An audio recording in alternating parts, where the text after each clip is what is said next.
you want to listen to the debate or not is up to you.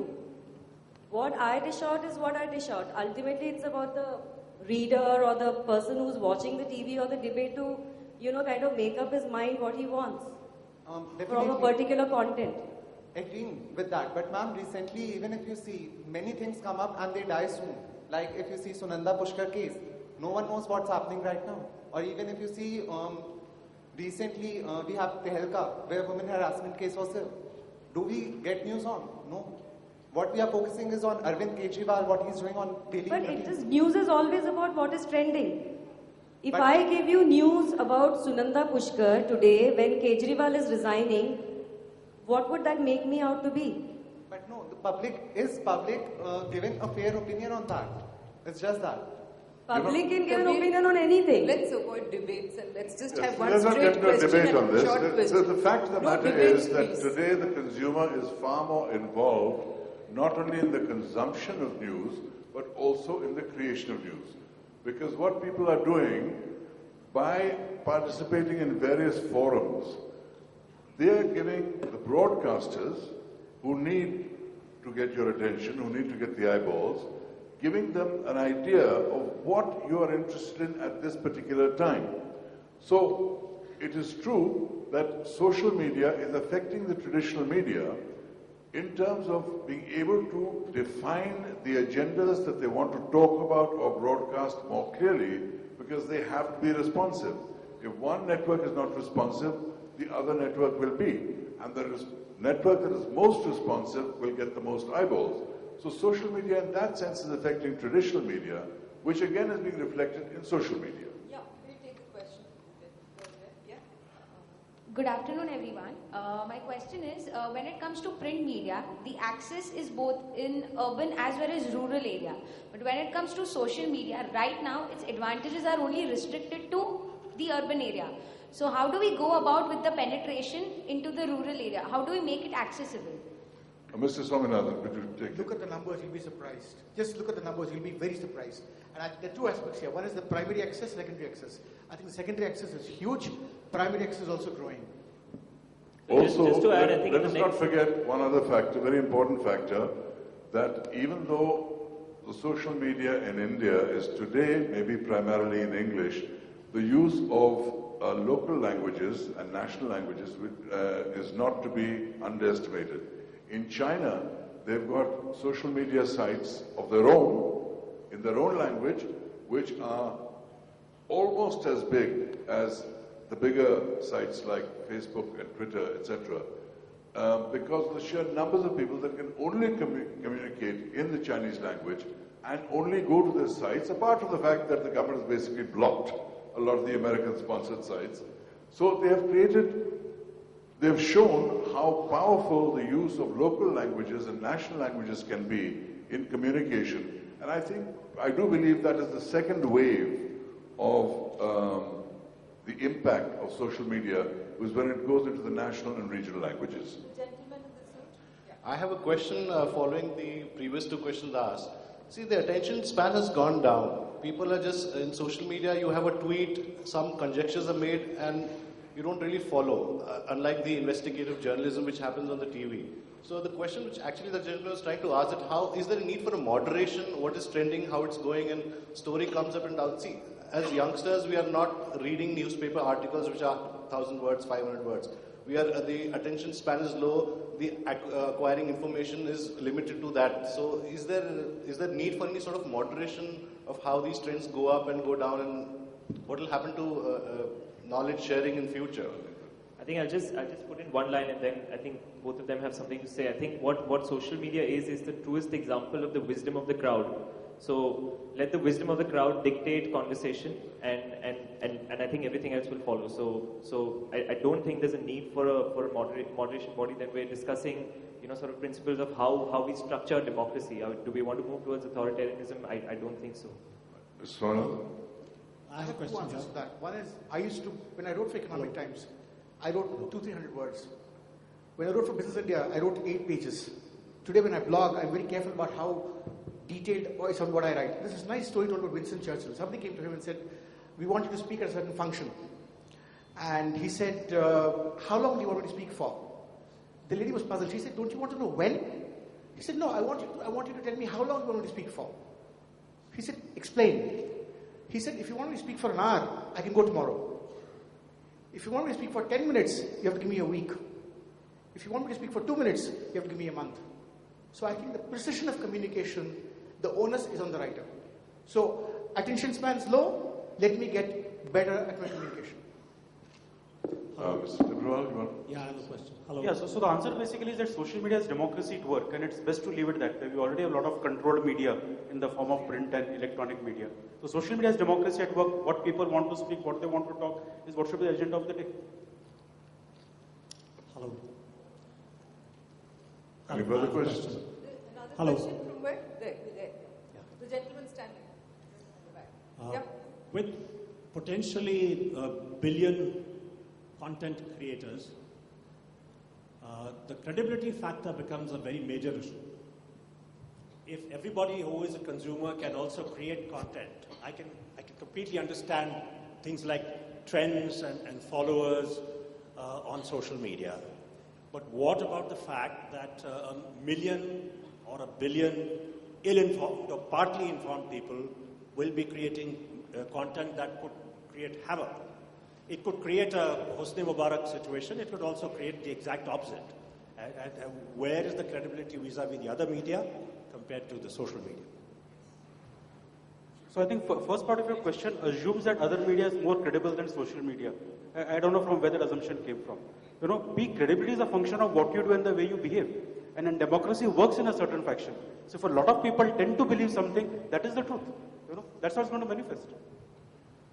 I think also what happens is that if you see social media structure and social media behavior, the messages get rewarded the most on social media are the ones that are favored by the most number of audiences. So you're right in the sense that anybody could create any sort of message, but for that message to travel, you need a large number of people to make it travel. Now you could have a situation where an ill-informed message could travel, but at the same time, if you see the way social media conversation happens, the moment an ill-informed message starts traveling, you have someone like you stand up and say, hey, that's not right. And then if that opinion is articulated well, that message travels too. So I think social media is the right place to have the right kind of debates. And I think it's a self-correcting mechanism, which is what is great about it. But wouldn't you refer to the traditional media to check the veracity of social media, in which case the whole point is lost? Whatever gives you the impression that the traditional media is right, that's my question. What gives you that impression? No, I'm not saying that. I'm saying there are 1 billion potential content creators compared to maybe 1,000 professionals. Let me give you a different example. So we have this thing called Wikipedia, which is like an encyclopedia. And 2 years back, somebody wanted to run a test to see whether information on Wikipedia is better or whether information on Britannica Encyclopedia is better. Britannica Encyclopedia is like a publisher-led kind of an activity, whereas Wikipedia is where people like you and me put up information. So the thought must be that Wikipedia must be rubbish, right? We can go and write anything. So they actually carried out a test 2 years back, and they found in 100 out of 100 cases, Wikipedia had better information and more authentic information compared to Britannica Encyclopedia. Simply because it is democracy at work. If I go and fake something, somebody will come and correct me immediately. That is the power of 1 billion people. So you must have faith in that democracy to really follow the right path. And let me add to that one second, if I may. I think my stock with my in-laws went up today because Kabir Bedi is moderating the program. Thank you, sir. So my sister-in-law's son wanted to know who you are because he lives in the US, doesn't know who you are. Right. And he did a search and he found, I think, something like 5,000 listings. I see. So what did he do? He went to the listing that he trusted the most. So let there be 5 billion posts. You will go to what you trust. So the numbers out there don't matter. What matters is who you go to. Okay, now just now there was a mention of democracy here. I have also this is seen getting that to be a on debate. social... Can I give a chance to other people to please One ask questions? question. This is getting to be a long debate. No, just a small one. There was a It's mention not of fair. democracy here, but I've seen that social media also acts as a kind of a lynch mob at times. What is your Yeah, take but they on have that? already said that it's a two-way thing. Then you come and de-lynch them. That's it. Let's have somebody else now.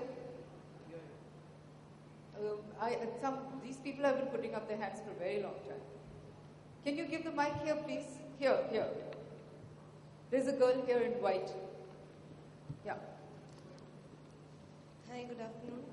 I would like to know that when you do high ticket purchases on a mobile device, so what do consumers do is they generally just review products and compare the prices, and they prefer going to the store and buying the product. So what is social media or mobile platforms, what are they exactly doing so that people buy online itself rather than actually going to the store? I think the answer is in your question itself. You mentioned that when users go to buy high-ticket items at the storefront, they do a search on their mobile phone. I think that's where the maximum value is. So it doesn't necessarily, you don't necessarily need to have consumers buying through their mobile phone. As long as when they're buying physically, the mobile phone is aiding them to make the right decision, it's doing its job. So I think that's increasingly how we see it going forward as well. Okay, there's a question at the back there. Good afternoon.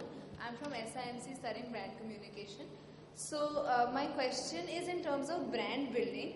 So when we're comparing the traditional media to digital, traditionally in terms of brand building, due to the continuous replay of advertisements, one ends up creating a lot of brand recall for these brands. So what role does digital play in terms of brand building other than just on-the-spot engagement? Can I ask the question? Yeah. Did you read the Times of India this morning? Did you read the Times of India this morning? Or any newspaper this morning? Did you read any newspaper this morning? No, I did not, unfortunately. The last few days, did you read any newspaper? Yes, sir. Have you read a newspaper in the last few days? On my phone, I'd say just help me. On her Okay, telephone. so the whole point is, a lot of us would have read Times of India this morning, and somebody would have spent like ₹1 crore putting an ad on the first page. And if I ask in this audience, do you know what that ad was? Most of us won't know. So it's a myth that brand building happens via printed television. Our brains are now got hardwired. We completely ignore advertising that comes in. As you keep flipping pages, you only see news. You don't see ads. When you watch television, 10 ads come in a row. At the end of it, if somebody asks you which ad you saw, you won't remember what happened. So this is an era of engagement. You require two-way conversation to happen. And that is what digital and social does for you. You have to engage a person. You want 60 seconds of his life to talk back to you. And that is what social digital helps you do, which print and TV cannot do anymore. Question there. Hi, my question is to Mr. Herschel. It's regarding the brands. Brands are looking at social media as a very hot and cheap option of promoting their brands. In the fray, I think what is happening is a lot of them are investing into it without really thinking how the media works. And it has kind of created this bubble of the entire social media advertising. Do you think this bubble will burst just like a .com bubble, or how long the entire social media hype which has been created or which has been generated will last? Or do you think it's a bubble at all, or will it last? Well, I don't think currently it's a bubble. I think at this point in time, like Mr. Trivewala said, there are brands which are investing and thinking through in terms of the fact that social media is going to help them spread the right message, create the right relationships, help build the right advocates for their brand. So I think it's a fairly, fairly robust ecosystem. Having said that, it's not to say that there aren't its fair share of problems when it comes to, marketing via social media. So, just to give you a real life example, do you follow any brands on Facebook at the moment? Or Twitter? So what you would have seen is the brand is almost trying to talk to you 2 or 3 times a day. Now those are some of the problems where, we've sort of created this animal in itself where we're trying to get brands to speak to consumers 3 times a day, 4 times a day, 5 times a day. And when you look at traditional advertising models, I think he said it that if you want to speak for 2 minutes, you need 1 month of preparation. So in these canned messages, the brands are going to say sort of the same things in different words 7 times a week. That's going to be a problem. So I think we're going to see an evolution in the way brands start behaving on social media. I think we're going to see brands start becoming a lot more relevant. I think the problem at this point in time is that too many brands are making too much noise on social media and saying too many things that aren't meaningful. So I think that's the problem, but I don't think the ecosystem as a whole is going to break down. One more question, one last question. So, my question is to you, what makes you feel so confident of the fact that print media will die, considering the fact that internet has been amongst us over a decade, and print, taking the FICCI report into consideration, though digital have improved a lot, have went from 29% to 41%, but print media have also shown a rise, though not at par with the digital. Print won't die. Times of India will never die. It won't die, it might transform, it might morph and expand itself into various forms of new media that are appearing, because as I mentioned to Suchitra, they're really content creators, and therefore content being the driving force of all these mediums, they are bound to interact. This is a fascinating discussion we've had. I wish we could continue for longer, but we've come to the end of this particular session. However, I do want to say that during lunch there's going to be a very interesting youth social media workshop by Foxymoron that people can stay back for or return to while it's happening. There are some fascinating things happening after lunch as well, including a Lifetime Achievement Award for Rakesh Roshan and Indie TV, etc. So we have some fabulously interesting sessions to look forward to. So have your lunch and come back fully prepared. But before departing, please stay here while I call, mementos are presented to our panelists. And I'd like to call on Mr. Arvind Pradhan to please present a memento to Mr. Harish Tibrewal.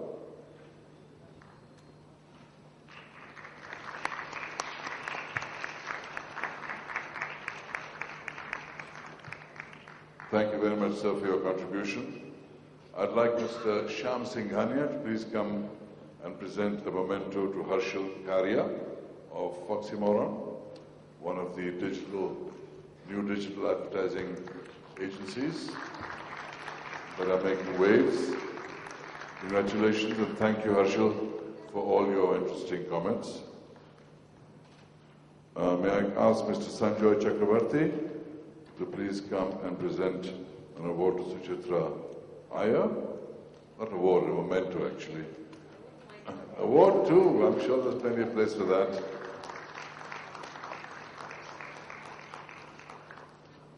And may I call on my co-host, co-pilot, co-inquisitor Bharati Pradhan to present to Mr. S. Swaminathan.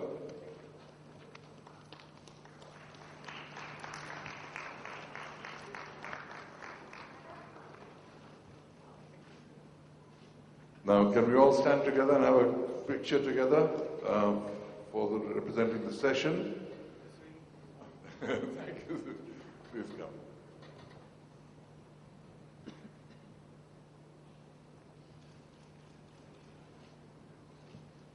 Okay, ladies and gentlemen, it's lunchtime. Have a wonderful lunch and be sure you're back right on time at 2 o'clock for the continuance of this wonderful Fusion 2014. Thank you and see you soon.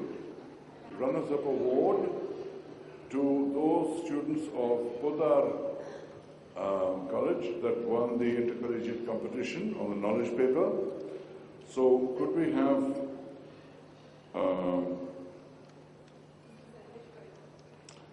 Mr. Salish Vaidya come on stage, please, to present the awards?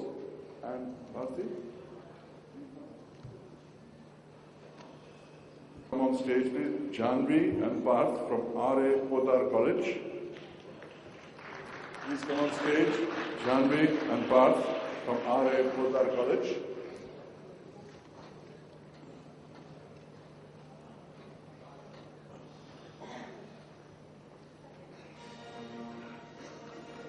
And the Ruzara with them. Congratulations, please give a good hand.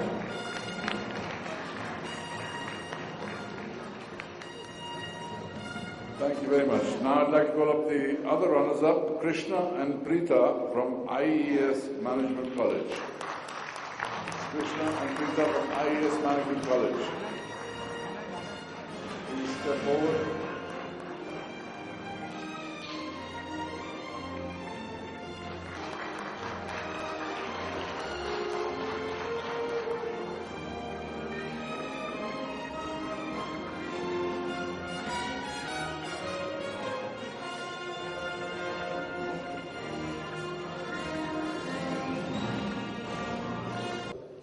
Merchants Chamber and Fusion 2014 will present the Excellence in Cinema Award to Mr. Rakesh Roshan. For the presentation of this award, may I call on stage Mr. Sailesh Vaidya and Mr. Rakesh Roshan. Please come and be seated, sirs. And Mr. Manmohan Shetty, please come on stage, sir.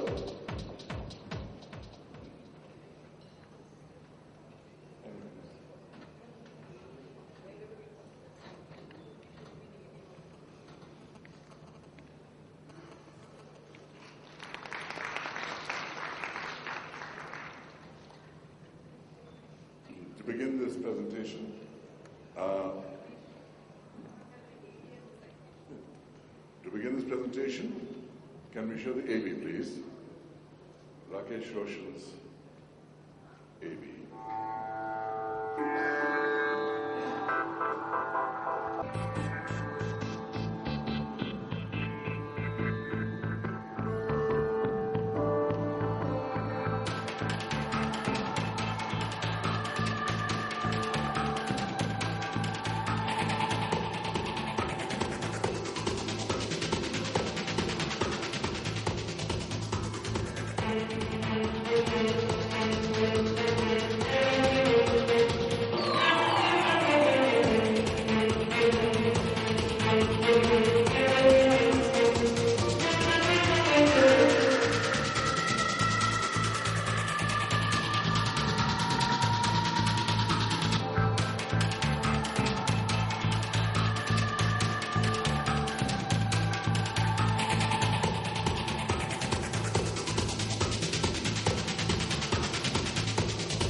Rakesh Roshan, as a filmmaker, one of your many super achievements has been your uncompromising desire to raise the bar with every film that you have made. As an actor turned filmmaker, you have delighted audiences with a string of blockbusters, all beginning with the letter K. Khudgarz, Khoon Bhari Maan, about which I know a little, Krishan Kanhaiya, Karan Arjun, Kahuna Pyar Hai, Koi Mil Gaya, and of course, the record-breaking Krish series. You launched your immensely talented son, Hrithik Roshan, as a hero with great success in Kahuna Pyar Hai, and therefore, as a father and son team, delivered a string of successive box office hits. Your latest film, Krish 3, will cross 250 crores in its collections and was a great technological stride forward in Hindi cinema. For this, the Indian Merchants Chamber is proud to confer on you the Fusion 2014 award, consistent with excellence in entertainment. To you, Mr. Rakesh Roshan. Mr. Sailesh Vaidya, we present the award, and Mr. Manmohan Shetty will join Mr. Vaidya in presenting this award to Mr. Rakesh Roshan.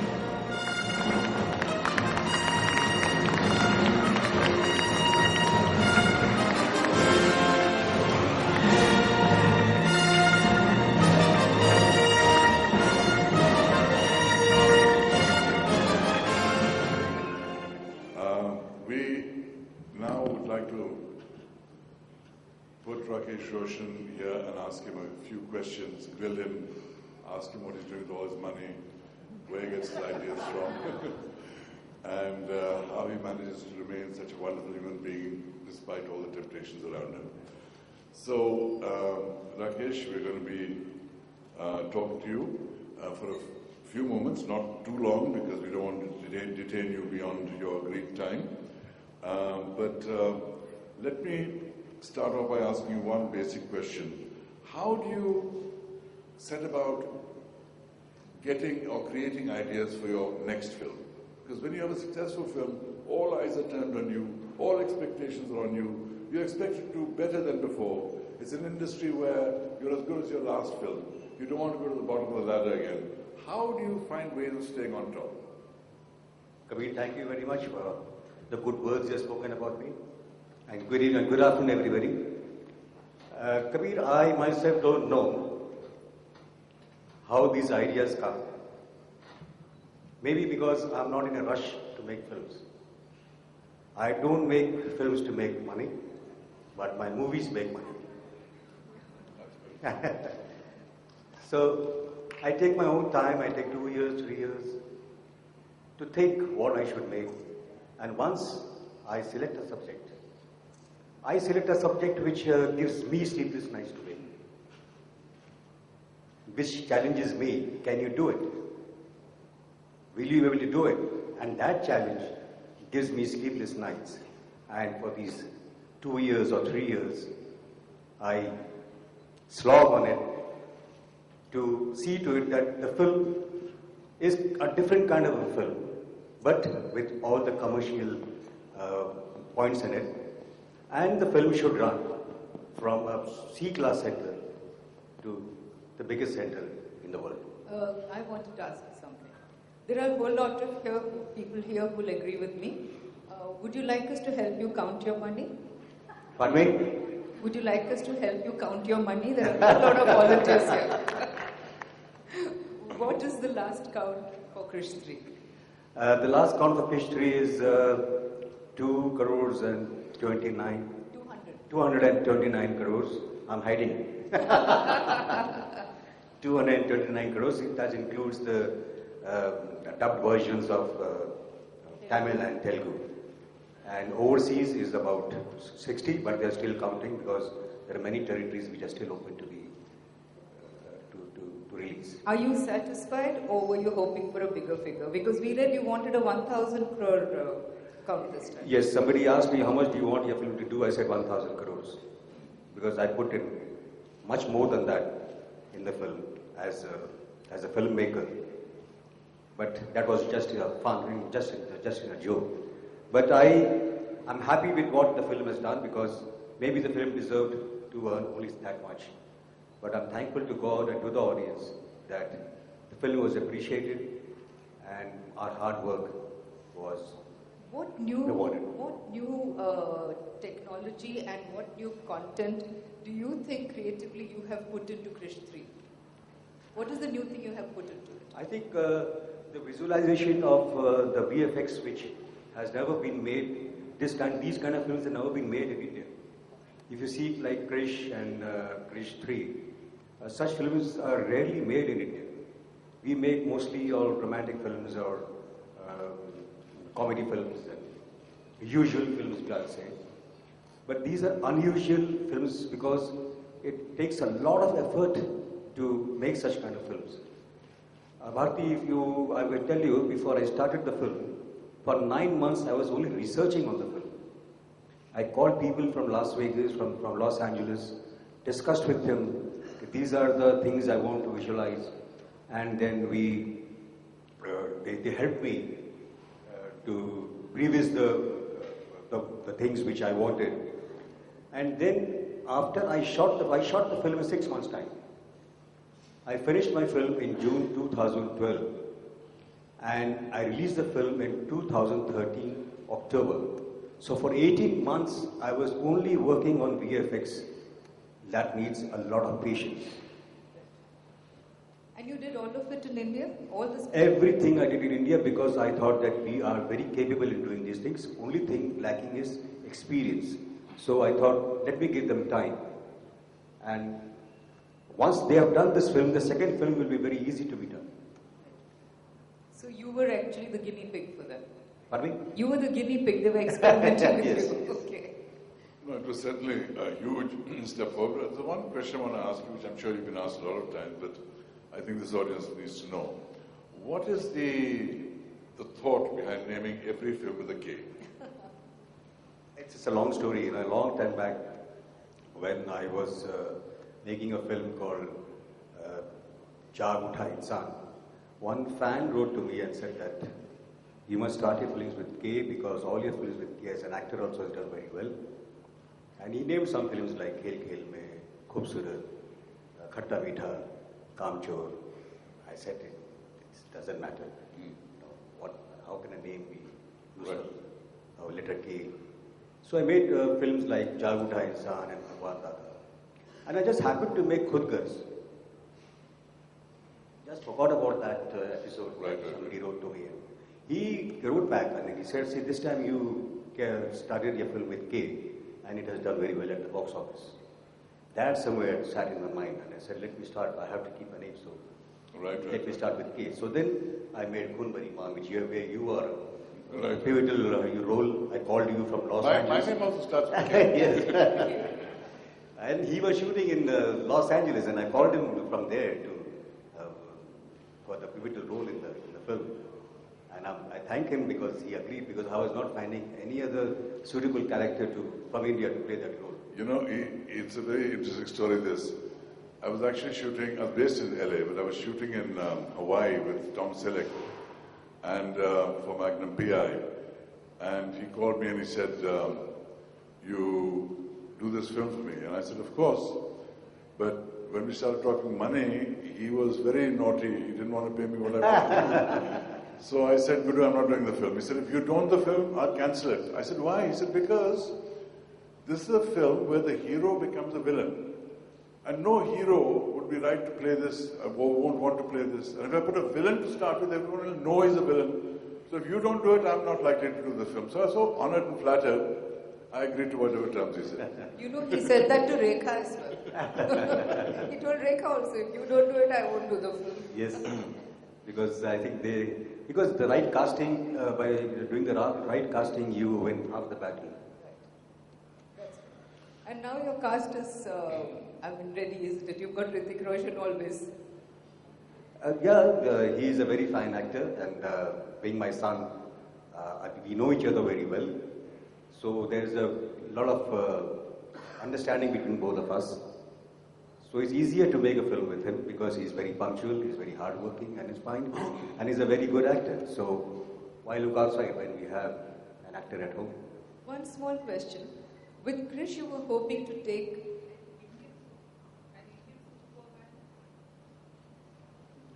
Hello? Can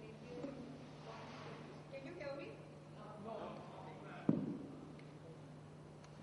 With Krish, you were hoping to take an Indian superhero global.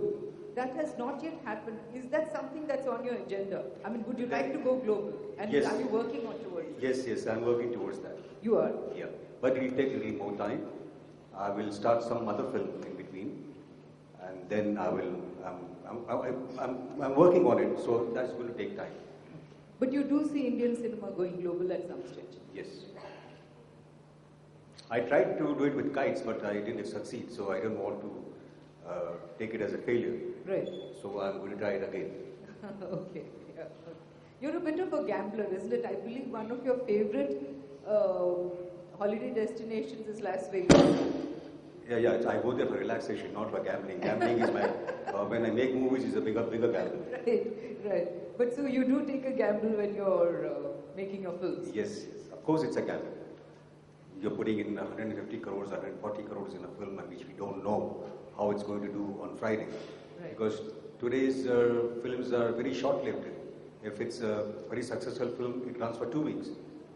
And after seeing Krish, on the third week, everything was over. Right. I thought to myself that I made a film for 3 years, and in 3 weeks, everything was over. It's over. Yes, that era of the Golden Jubilee and Silver Jubilee That's gone. It's gone forever. Yeah, gone forever. No film can sustain that long in today's theatres. Right. And therefore, as Rakesh was saying, it's a huge gamble, as it is for everyone in the industry. I mean, I think people in the film industry are among the bravest in the world because they risk everything for the films they make, often mortgage their houses, often take loans, often make huge sacrifices to get their films made. And even actors don't have the most secure of professions. They can be there, they can not be there. Their work is inconstant, their bills are constant. Leaving aside a few of the biggest stars, a lot of actors also are gambling their lives and being in this industry, as are many people. So the film industry should be saluted for the risks it takes, for the gambles it takes to bring pleasure to the lives of millions. And Rakesh, I've known since my earliest days in the film industry. We did a film together called Seema, where I played the father who died in the first half. He played the son who carried the film forward in the second half. We've known each other over the years. We've worked together in kites. I like to think of him as my friend, and he's a great human being. And it gives me great pleasure to be on the same stage as him, where he receives this award for excellence in cinema from IMC and Fusion 2014. Kabir, if you had called your film Keema, it might have done better business. No, it's truly a great pleasure. So thank you so much for being here. Thank you. And coming and receiving this award. A huge applause for Rakesh Roshan, most deserving winner of the Excellence in Cinema Award, Fusion 2014.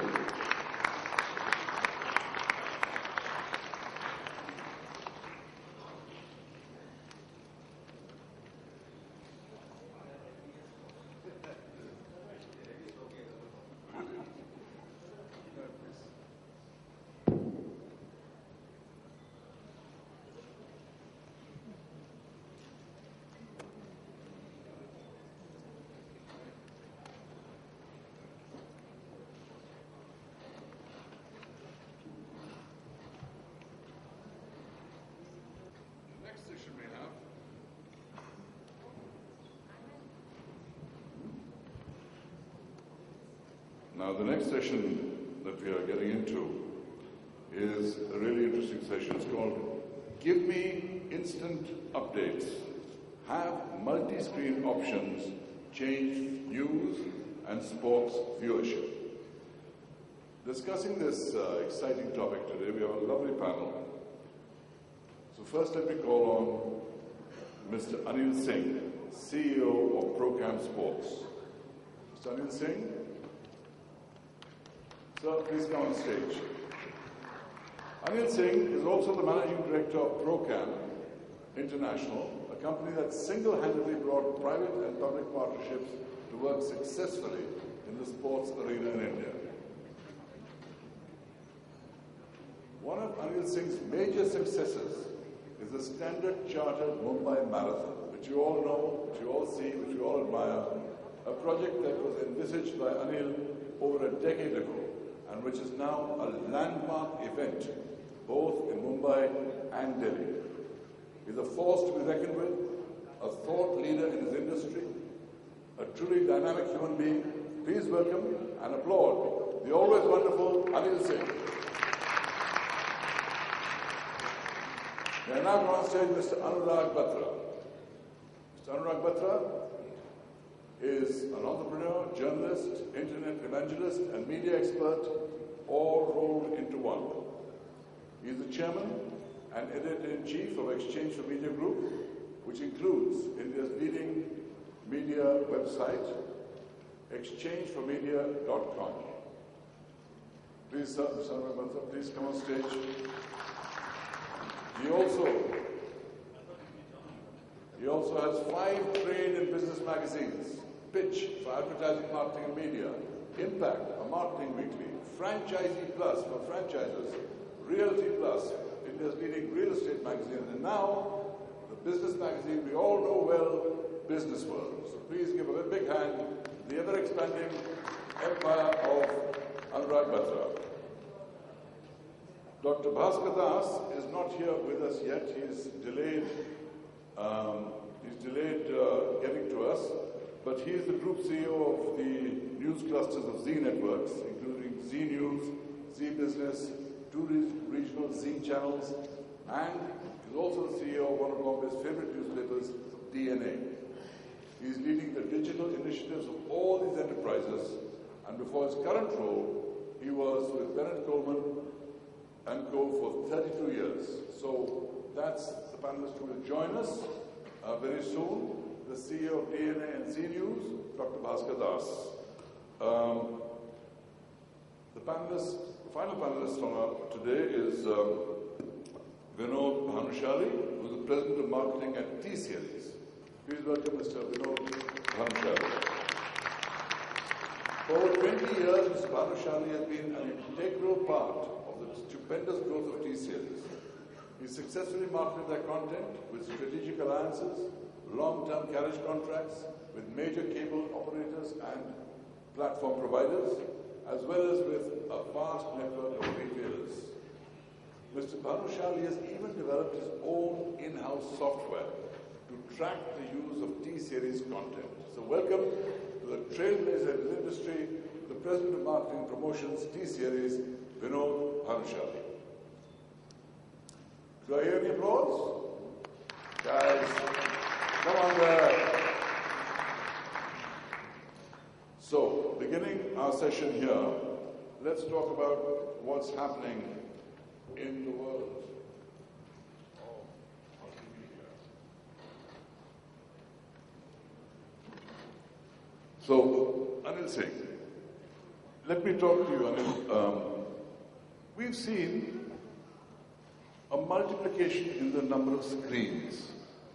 Television screen, computer screen, mobile screen, tablet screen, etc. All affecting in some way the content of and broadcast of sports. What's been the biggest change that multiple screens have brought to the field of sports news? I think there have been three very significant changes. Number one is the fact that you can visit and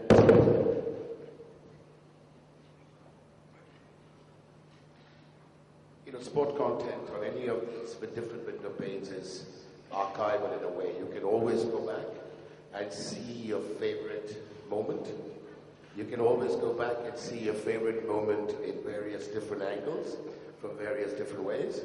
So I think it's sort of always, you can always do that, but you can't really do with only single television. I think the second thing that it's done is it's brought the consumer in any way or form closer to you, in terms of their connect, in terms of how they, whatever problems they may have, whatever they might in any way sort of experience, so they can share that experience closer, quicker, and actually bring a community into that entire situation. And the third thing is in broad bases, it's people on the fly can be able to view content. So I think it makes it easier. You don't have to be in front of a television. Right. Although I'm a very old school man and I love to see my sport live or on a television. Right, right. I mean, in the old days they used to say that you can't see things in long shot on TV. That's the old people in cinema used to believe. But then football and cricket came along and changed all that. People are quite happy to see it on TV. Now they're happy to see it even on the tablet. So that has changed things. And as you say, it's increased their involvement. Mr. Anurag Batra, you run so many wonderful magazines, media portals. You've seen how different audiences are growing in different ways. Where do you see the biggest growth in terms of audience viewership? Thank you, Kabir. I won't call you Mr. Bedi because when I want to grow up, I want to be like you. I've told him many times. When I grow up, I want to be like you. I go to many conferences. I'd like to tell you that there's nobody who comes more prepared than him for a discussion. So you must give him a big round of applause. I go to many conferences. We organize many. He's just a fantastic person, and I'm straight. I have no other university. I must mention, and it's illegal anyway. So I just want to tell you that I'm in the news business. In exchange for media, we have a daily website on the business of news. Just one more. Can we have less echo, please? Hello, on the sound booth. Less echo. We want to hear human voices. Hello? Yes, less echo. Less. So really, I think when 2-3 years back, we would never take cognizance of social media. But in the last 2-3 years, we started putting out our content on social media and started interacting with our audience. I think the traffic surge was just huge. I don't know the numbers, but I can tell you that it was real. Okay? The second thing I want to tell you about my behavior as a news consumer, right? When in the evening I watch television and I do watch all kinds of news, mostly news. At the same time, I'm watching the news channel. I'm interacting with the anchor. I'm sending him an SMS of feedback on his show. I'm sometimes on my iPad. I don't work on a laptop. I haven't seen a laptop in 2.5 years. But so One is feeding the other. It's not that it's either or. First of all, whether all of us are screenagers. We may not be teenagers, we're screenagers. We all spend time looking at screens. So in a multi-screen environment, each screen is feeding the other screen. So for content creators and people who have a business model around content, actually multiple screens are a welcome development, because what is happening is we are doing three things. One is we are finding more audiences, new audiences, younger audiences, especially in the news business. Second, we are gathering news. Today, I don't have to tell you, a lot of news breaks on Twitter first. So really, it is not a dissemination medium anymore. It's a news gathering medium. And third, one of the biggest drawbacks, and it's again basic, was there was no audience engagement in the last content model. So in that sense, Twitter is not just a distribution mechanism, it's a branded content mechanism. And you can see by the amount of money Twitter is putting behind content. And I want to share, today morning, IPG Brands, media brand, is a media agency, has built a new data system to track consumption of multi-screen media with Experion and Rentrack, which is a data consumer audience engagement company. So really, in terms of multi-screen, I as a content creator am happy that there are multiple screens. And I also want to say, in an era where audience research is under cloud, whether it's in television or in print, I think digital and engagement on Twitter can be a good way to judge the buzz. For example, when this marathon happens, the number of people who just tweet, post photographs is a good barometer. You don't need any other measurement system. Today, events like these or consumer events like an IFA or a film fair or any other event is judged by the number of tweets. I mean, Arnab's interview with Rahul Gandhi got 3 million tweets. So I think Twitter is not just a content generation, content dissemination, but today is a barometer of how audiences is being engaged. So multi-screen from a content standpoint is welcome. Ms. Bhanushali, I'd like to ask you, how has the impact of these multiple media affected the music industry in particular? I know you do films equally, but I'm really interested in the music aspect to start with, to understand how all these different screens, which are really visual media, is impacting the music business, which is essentially an audio phenomenon.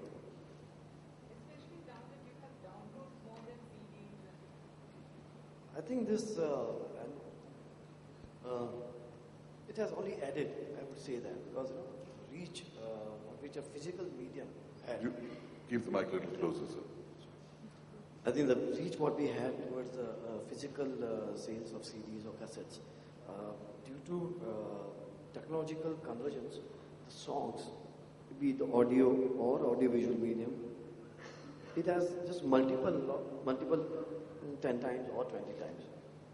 10 times or 20 times? Yeah, just I'm talking about, say, 2 decades when we used to release CDs, which was 5 to 10 lakhs copies, physical CDs per day. Today, if you get a good song, just a single, it's an ability of the digital medium to get one single song, get a hit to 2 million in a 2 day. Wow, wow.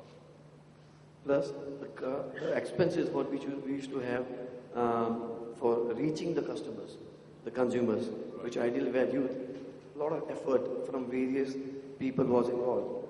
Like you manufacture a CD, then you send your distribution circle, you need a place to display that, and then it was being consumed. Now it's simple. On a click of a button, you consume that song.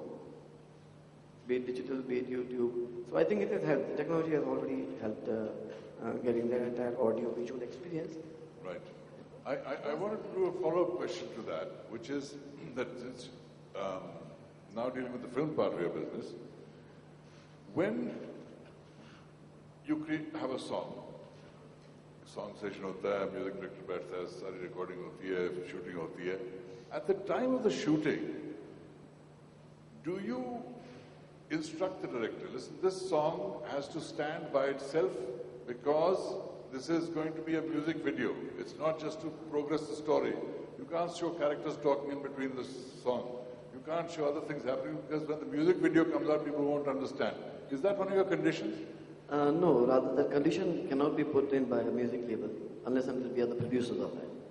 The condition is of No, the assuming you're director. the producers. Assuming you're the Yeah. Say, for example, when we had Ashiki 2, I mean, which was produced with Batsa Vishay's film and T-series, and the new film Yariyan. I mean, both were new star cast, but fantastic music. So there we definitely, when we say, okay, this song, is created with music directors, when we have a pulse of basically what the today's youth wants, which is the core experience of T-series. We tell them, directors, okay, boss, make sure that, there are a lot of emotions while shooting that particular music video, and it has to have a complete, that 4 minute has to have its own story. You can't have a car chase in the middle of it. No, because, singing is something which has to be in continuation. You can't have the dialects in between. Right. And it's a 4 minute content. And for digital content, that works a lot. So it's a short format content, as we call it. But isn't this true that Yariya, you first made the songs and then you made the film? Same was the case with Ashiki also. It's always the song where you make songs and then you weave a story around it. The story is there, but you have to have situations. But at times, like if there's a music video, there need not be a situation. The big one to have was Lungi Dance of Chennai Express. It has nothing to do with the film. But I think it contributed 25-30 crores in the collection of the film because the song went a super hit. I mean, you're only saying that. No, what you're saying about creating songs and then creating a film is not just an Indian phenomenon. In the James Bond films, they had run out of the James Bond books. And so they decided to carry on the series of James Bond, but where were the stories? So they took various short stories of Ian Fleming and even ran out of that. But basically what they started doing was selecting film ka climax kahan hoga. If the climax is going to be in Greenland, if the climax is going to be in Rio, if the climax is going to be in Japan, let's decide the climax, then create the story out of that, and then form the Bond film. So it's not unusual that other aspects can drive the creation of a story. But I want to come back to you for a moment, Anurag. Has all these multiple things resulted in a change of audience viewership patterns? Other people that used to watch television now choose to see it on their mobile phones. 100% Kabir, and I want to give you an example. I want to give you 2 examples, and these are from first hand. I don't know how many of you know of something called AIB. How many of you know about AIB? 10, 12, 15, probably all young people. I mean, if all India something, B. I'd be sued if I said that on stage. You can figure out what it is, right? It's a platform for comedy, and second is something called the viral fever. TVF, how many of you know about TVF? 15 people, right? So, if you see these 2 platforms, TVF today has more viewership than MTV. TVF has more viewership than MTV online. The point I'm trying to make is that they're creating content for Twitter and for YouTube. So it's not a content that is being made for broadcasting. It is being made for narrowcasting, so to say. It is being made specifically for the younger audiences on the web or the audiences on the web. So one of the things that I am thinking, I bought Business World, and I'm saying, can we create a 10 rupee version on social media for students? We sell Business World at 40, probably we'll take it to 60 rupees or 50 rupees. I'm saying in business journalism, can we create a specific product for a business student audience? So I think as content creators, the fundamental shift is that we create content for big screens or television. Tomorrow we launch Business World Television. We have to start thinking of content strategy for Twitter. We have to start thinking of content strategy for, and the biggest thing is, if you look at football across the world, today most football viewers are not looking at, following football from television. They are following football on Twitter. I mean, there is statistics. I can keep boring you with statistics. Right. But the larger point to your question is, we have to start creating content for these new formats. distribution mechanism, and they're not content, but they will become content. Twitter is investing in content.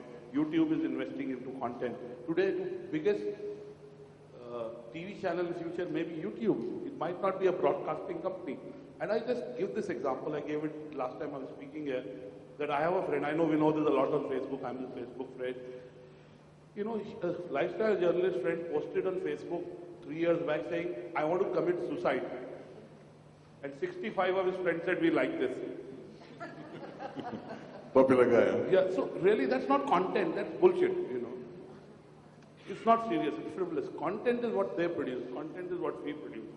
But in the Twitter-like medium, there's a lot of content that is, we are gathering news. So I think as content creators, we have to curate content. We have to, 70% can be created by us, but 30% could be curated, crowdsourced. I think that's the change happening in my thinking. Right.